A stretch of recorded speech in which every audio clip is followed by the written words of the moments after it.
Selamat datang di channelku Tutorial, channel yang semoga bisa membantu permasalahan kalian. Nah, di video kali ini Tutorial akan memberitahu kalian bagaimana cara menonaktifkan notifikasi yang muncul dari Twitter. Nah, misalnya kalian lagi sibuk kerja atau ngerjain tugas atau sibuk lah intinya.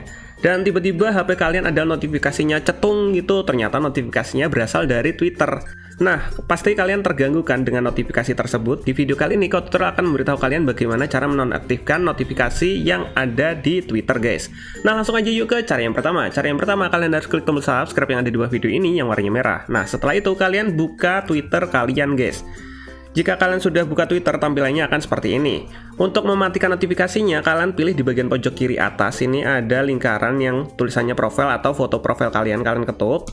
Setelah itu bakalan tampilannya seperti ini. Jika sudah, kalian pilih di bagian pengaturan dan privasi. Nah, di sini di pengaturan dan dukungan sini kalian ketuk, nanti bakalan muncul di bagian bawahnya pengaturan dan privasi. Ini kalian ketuk. Nah, nanti bakalan muncul seperti ini. Nah, di sini kalian pilih di bagian notifikasi, guys. Nah, yang gambarnya lonceng ini kalian ketuk.